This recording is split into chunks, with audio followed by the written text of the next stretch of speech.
요즘에 프랜차이즈 창업 되게 많이 하시잖아요. 지난 시간에 이제 가맹본부나 영업표지나 다양한 변수를 좀 고려하지 않고 무턱대고 이제 창업하는 것을 좀 경계하라고 말씀을 네, 해주셨었어요. 정보공개서를 꼭 참고하라고. 정보공개서를 보면은 정말 다양한 정보가 있는데 결국 그 창업을 희망하시는 분들도 경제적인 이유가 제일 중요하지 않을까 싶어요. 혹시 이런 걸 또 알 수 있는 방법이 있을까요? 그렇죠. 이제 얼마를 벌 수 있는지 알 수 있는 방법이 당연히 있습니다. 정보공개서 가맹사업 현황 중에 연간 매출액과 그 산정기준이라는 항목을 보면은 이 영업 브랜드 표지를 했을 때 얼마를 버는지 간접적으로 알 수 있는 방법이 있어요. 가맹사업자들의 이제 연간 평균 매출액. 그렇죠. 이 가맹 브랜드를 어느 지역에서 했을 때 연간 매출액이 어느 정도 나온다. 평균적으로 상한율이 있고 하한율이 있는데 그거는 뭐 보지 마시고 연간 평균 매출액이 어느 정도 나오는지를 보면은 내가 이 가맹 브랜드를 어느 지역에서 했을 때 최소한 그래도 평균적으로 했을 땐 이 정도는 나오겠구나. 매출액 정도는 알 수 있다는 거죠. 근데 하한액, 상한액을 왜 보지 마요? 일단은 내가 최고가 될 수 있다는 희망도 하지 말고 내가 너무 나빠질 거라는 그런 비관적인 건 보지 말고 일단 평균을 보고 참고를 하라는 거죠. 근데 저희는 세무사라 그런지 그 매출에 대한 정보도 굉장히 중요한데 단기 순이익에 대한 정보도 좀 알 수 있을까요? 단기 순이익에 대한 정보는 아쉽게도 해당 정보 공개서에는 나오지 않아요. 하지만 이제 우리가 이제 간접적으로 알 수 있는 방법이 있는데 가령 이제 커피 전문점을 한다고 가정했을 때 그 커피 전문점을 검색을 해보면 경비율 정보를 알 수 있잖아요. 그것으로 간접적으로 이 사업이 매출이 얼마 나오면 어느 정도 순이익이 남겠구나라는 정보를 알 수가 있죠. 단순 경비율, 기준 경비율 말씀하시는 거죠? 네, 맞아요. 보통 이제 국세청이 업종 그리고 기준별로 단순 경비율, 기준 경비율을 나눠놨는데 우리가 만약에 신규 가맹점이라고 했을 때 초기 사업자라고 하면 매출이 높지 않다고 가정하면은 그 업종의 단순 경비율을 적용해서 매출이 얼마였을 때 얼마가 남는지를 우리가 유추해 볼 수 있다는 거죠. 그 추정치를 기회비용이나 뭐 이런 개념으로 파악할 수도 있겠네요. 그렇죠. 아주 현명하고 똑똑하신 질문이에요. 가령 우리가 연봉 5천만 원을 받는 근로소득자였고 내가 이 근로소득을 포기하고 어떤 가맹점을 창업해 보겠다. 예시를 드는 거예요. 이 커피 전문점 같은 경우는 현재 지금 비율이 87.5%거든요.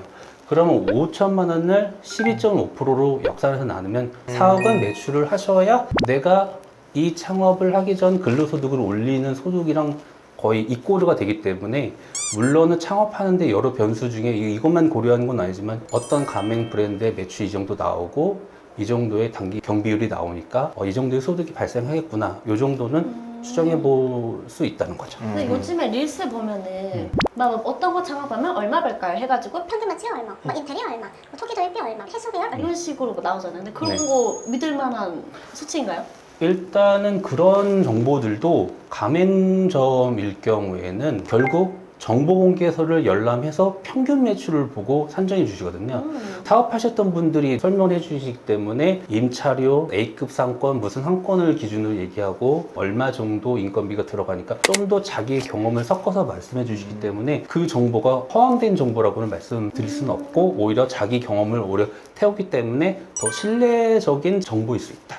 그렇게 말씀드릴 수 있어요. 하지만 주관이 좀 개입될 수 네, 있다. 주관이 거입되어 있기 때문에 꼭 그렇게 된다는 아닌 거죠. 네, 참고할 만한 충분한 자료는 맞다. 네.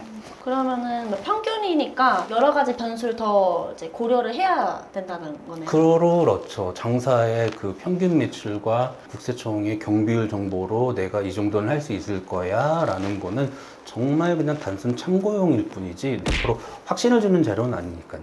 그러면 그 정보에 단점이나 보완해야 될 사항 같은 게 있을까요? 일단은 재무적 자료를 먼저 보여주잖아요. 근데 저희 같은 세무사들은 법인 사업자는 3월에 결산과 신고를 하고 개인 사업자는 5월에 결산과 신고를 하고 그 정보는 올해가 24년이면 23년도 정보를 결산과 신고를 하잖아요. 정보공개서의 법인 사업자는 신고 이후 4월 달에 개인 사업자는 5월 달 이후에 6월 달에 그러니까 우리가 신고하고 세금 납부를 알려준 그 정보를 기반으로 가맹본부가 업데이트를 하거든요. 가맹점 창업 희망자들은 24년이지만 23년 자료를 보고 판단을 할 수밖에 없는 시점 차이가 존재를 해요. 1차적으로. 그리고 가맹점이 어떤 지역에 5곳 미만이면 아예 정보공개서에 표시하지 않아도 되도록 그렇게 제도가 돼 있어요. 그러니까 뭐 대전 지역에 가맹점이 한 4개밖에 없다. 하지만 가맹본부는 매출에 대해서 정보를 5곳 미만으로 표시하고 정보가 어떻게 나오는지를 안 알려줘도 법에 위배가 되지는 않는다는 거예요. 그런 단점이 있고, 모든 가맹본부가 그런다는 건 아닌데, 가맹본부는 가맹점에 매출이 많이 나와서 많은 창업 희망자들이 몰려서 그 가맹 브랜드가 대박을 치기를 바란단 말이에요.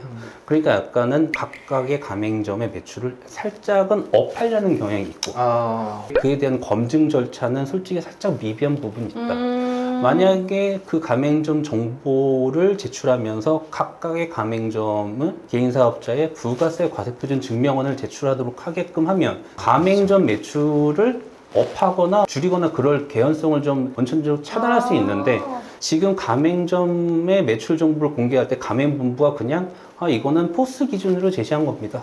이 정도만 제시하면 증거가 끝. 없네요. 네, 추가 첨부 자료를 내서 이 매출액의 진위를 보완을 해주는 그런 제도는 현재는 없고, 그냥 어떤 가맹점에 이렇다라고 그냥 자율적으로만 표시하도록 돼 있죠.